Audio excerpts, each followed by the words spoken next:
Hey YouTube, Brian LCS, thanks for stopping by the channel and this video, Venom Lethal Protector #1 review. So I was able to get my hands on an early copy of Venom Lethal Protector, and I figured I'd do a review. So let's jump in. So this is a Venom Eddie Brock storyline from a few years ago. So we're kind of going back in time when Eddie first became Venom. And so that kind of sets up the time frame. This is not tied into any current events.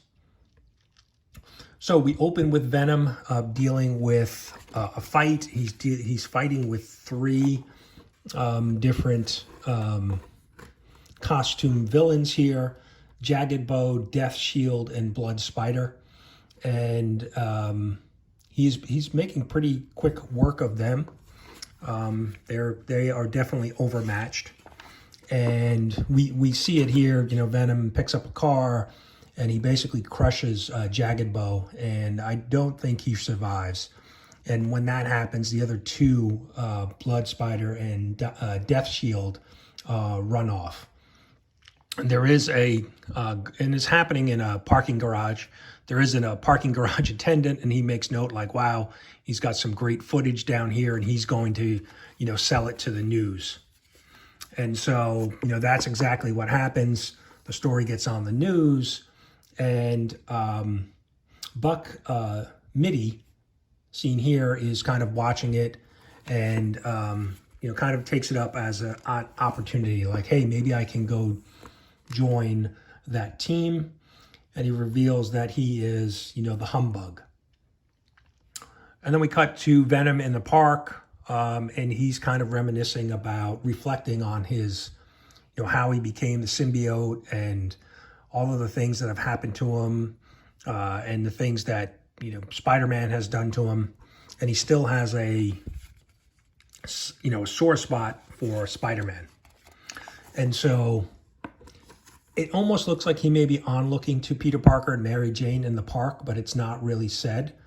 But even when Eddie tries to do something good, it goes wrong. And so he happens to witness an old woman, being robbed and her purse being stolen. And so Venom springs into action, knocks the thug out, grabs the purse and gives it back to the old woman. And of course, she yells for help and leaves the purse and runs off. And so he's like, I can't even get a thank you. So even when he tries to do something good, it's never received well. So now we're back with Humbug, and he's going to meet up with Death Shield and Blood Spider, trying to see if he can join their team, and maybe make some money. And they're like, who are you and how did you find us? And he kind of points out that he has his little bug friends, in this case roaches, that help him track everything down. And they basically laugh at him and tell him, get lost. And so we flash back now to Venom, Eddie Brock, and he's talking to himself. He's actually talking to the symbiote, trying to get him to tell him about himself, about his planet, those type of things. But the symbiote doesn't respond. And so off he goes, and he ends up at his ex-girlfriend's, and, Annie, and she basically, he's saying, hey, we should get back together. We were good together, that type of thing. And, she just says, look, this is not going to work out. A lot has changed. And we hear somebody calling from the other room for her. And it's revealed that it's her fiance, that she's now engaged. And so, Brock takes off and, back into Venom form, and it's like, fiance. So he's not happy with that. And then we cut to this corporation, the Klenner Scientific Innovations. Basically some company, and they're working on some type of experiment, so we don't get really much detail there. And then, Brock is, living in abandoned buildings and trying to figure out, what is he going to do now, as Venom, and how does he get things back to normal for himself. And he basically says, you know, the one thing that would make him happy if he was to, you know, kill Spider-Man. So, he goes out for a walk in the city to help try to calm his nerves and you know, take his mind off things. He sees a homeless man who, you know, asks him for some food, and he's kind of rude to him, but then, you know, says, oh, I shouldn't have done that. And he steals some jewelry and then dumps it in the man's lap. And then sure enough, the police show up and haul the old man off to jail or arrest him. So, you know, anytime Eddie tries to do something good, it usually doesn't turn out right. And so now he's in Chinatown and he spots the humbug saying, hey, something's not right with this guy. And the humbug attacks Brock. And so he turns back into Venom, and there's a little battle that happens.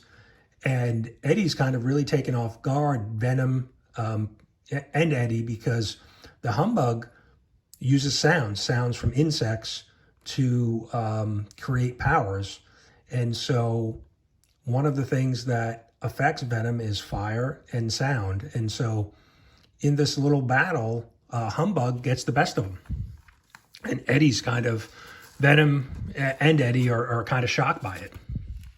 And ultimately, he uses enough sound that Venom is basically, you know, the symbiote is basically, you know, I wouldn't say destroyed, but in a state that he can't reform.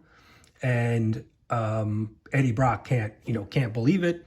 Humbug's, you know, the police show up and Humbug says, oh, maybe time for me to get out of here. But, you know, I know I'm capable of defeating Venom now. And so Eddie's basically, you know, hiding and just beside himself now, just trying to understand, like, you know, without Venom, he really has nothing.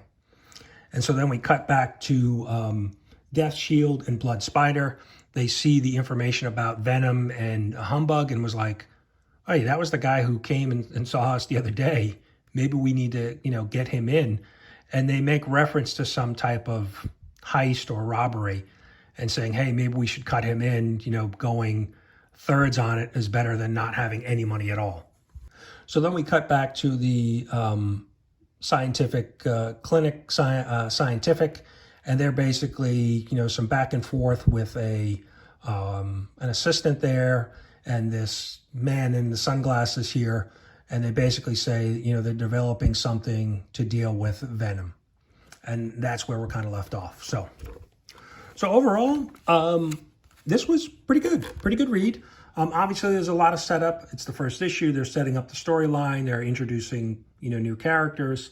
But overall, you know, I thought it was a good read. I definitely will be looking forward to picking up issue number 2. It's just interesting that this is running now with the current Venom story, and, you know, Eddie is off, you know, the King in Black, and his son is now, you know, Venom. And so this is kind of a flashback story. So it's interesting to see how these stories will run in parallel, kind of 2 different time frames. But it is comic books, it is Marvel, so I'm sure they'll be able to pull that off. So that's it, guys. That's my quick review of Venom Lethal Protector #1. Hope you enjoyed it. Let me know in the comments. Thanks.